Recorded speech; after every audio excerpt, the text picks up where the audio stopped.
Hello students, welcome back to my YouTube channel. So continue कर रहे हैं miscellaneous exercise on chapter 4। Let's see question number 6। आपको prove करना है that this determinant should come equals to 4a² b² c², right. So हम इसको solve कैसे करते हैं, लेट्स सी। सबसे पहला स्टेप आपका यही है कि आप यहाँ पर देख रहे हो वैल्यूज़ a² प्लस ab। सो यहाँ पर a टर्म आपकी क्या आ सकती है, कॉमन। तो यहाँ से आप a टर्म इसके बाहर लिखोगे, राइट, और अंदर आपके पास वैल्यू आएगी a प्लस बी।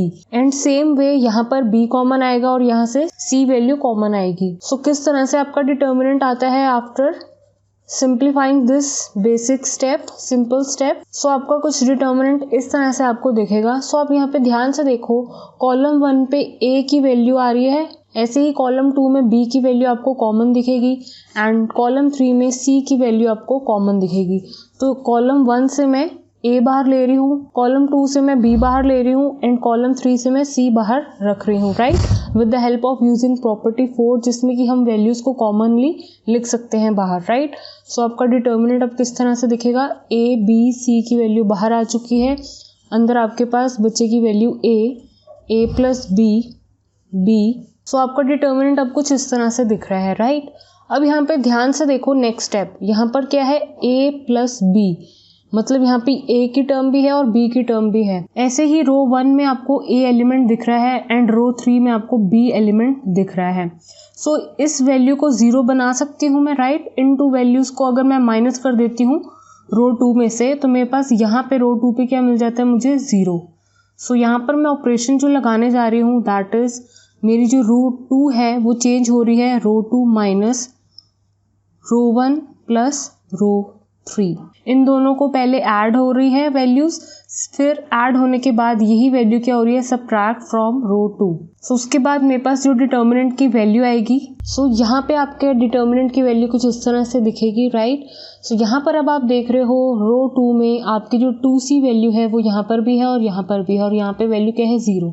तो इस पूरी रो 2 में से आप -2c की वैल्यू कॉमन ले सकते हो, राइट।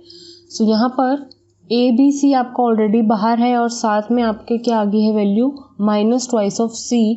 सो आपके पास अंदर डिटर्मिनेंट में क्या वैल्यू बचेगी यहाँ पर। अब यहाँ पे नेक्स्ट ऑपरेशन में इसको भी 0 बना सकती हूँ क्योंकि मेरे पास यहाँ पे 1 है और यहाँ पर भी 1 है। सो अगर कॉलम 2 में से कॉलम 3 को मैं डिडक्ट करती हूँ, यहाँ पर मेरे पास अगेन वैल्यू क्या आ जाती है, 0। सो यहाँ पर जो हम अपने ऑपरेशंस लगा रहे हैं just to simplify our determinant, ताकि जब हम एक्सपैंड करें तो हमारे पास मैक्सिमम वैल्यू 0 हो। और यहाँ पे मैं रो 2 की हेल्प से ही इसको एक्सपैंड करूँगी क्योंकि ये ऑपरेशन लगाने के बाद मेरे पास यहाँ पे तो 0 है ही और यहाँ पर भी वैल्यू क्या हो जाती है मेरी, 0।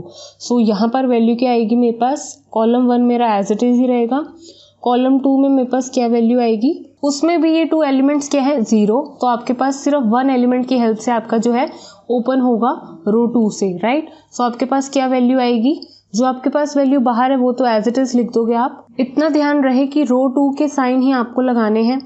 रो 2 के साइन होते हैं यहाँ पर माइनस, यहाँ पे प्लस और यहाँ पे माइनस, राइट। सो आपको आई होप डिटर्मिनेंट के साइन जब आप एक्सपैंड करते हो अपने डिटर्मिनेंट को, वो चीज़ आपको पता है, राइट। सो यहाँ पे -1 के साथ एलिमेंट्स क्या क्या आएंगे मेरे पास, लाइक दिस।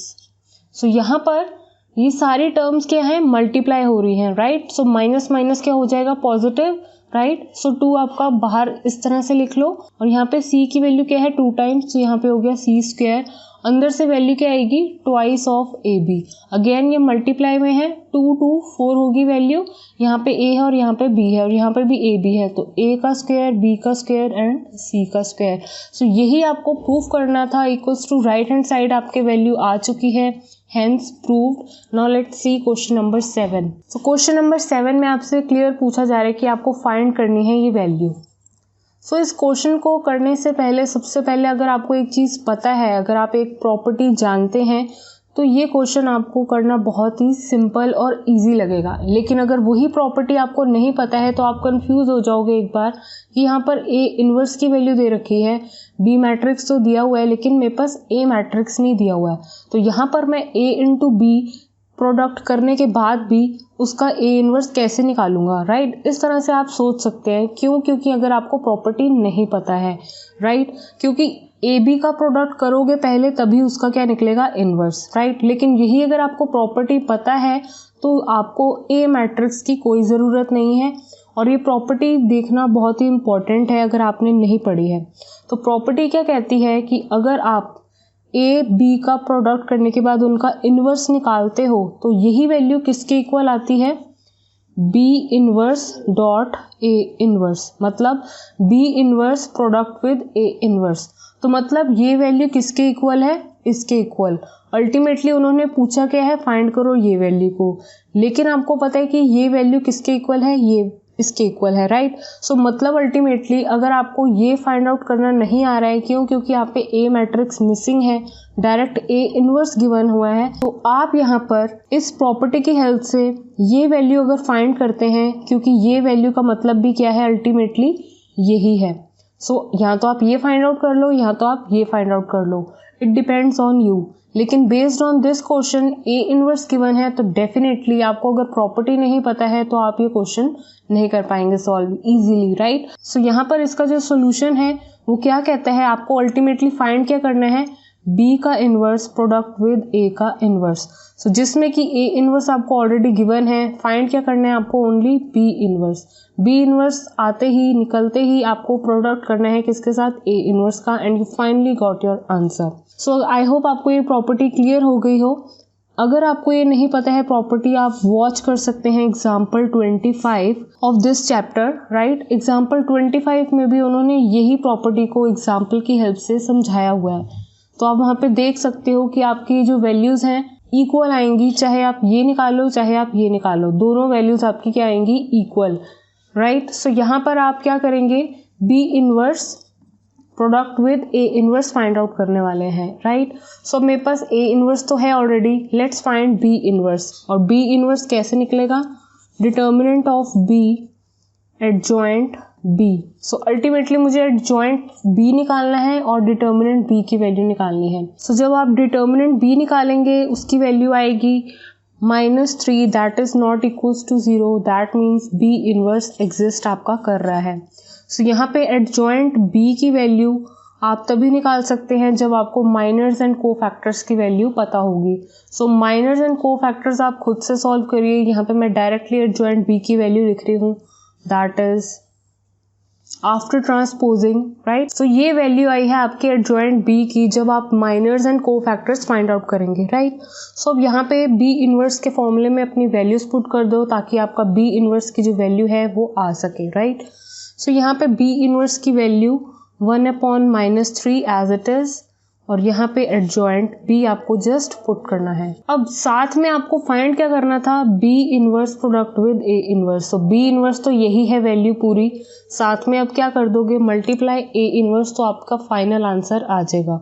अल्टीमेटली कहने का मतलब है B inverse dot A inverse, बस साथ में आपको ए इनवर्स ही रखना है मैट्रिक्स जो कि उन्होंने गिवन है, प्रोवाइड किया हुआ है आपको, राइट। That is 3 - 1 1 -15 6 -5 5 -2 2।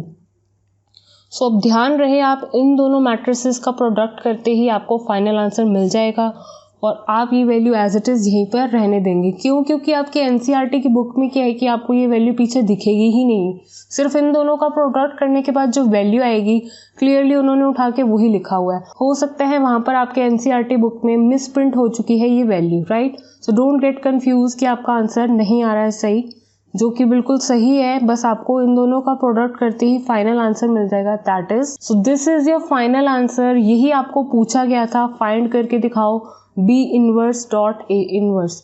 अल्टीमेटली उन्होंने ये वैल्यू पूछी थी, सो अल्टीमेटली ये वैल्यू किसके इक्वल है, इसके इक्वल।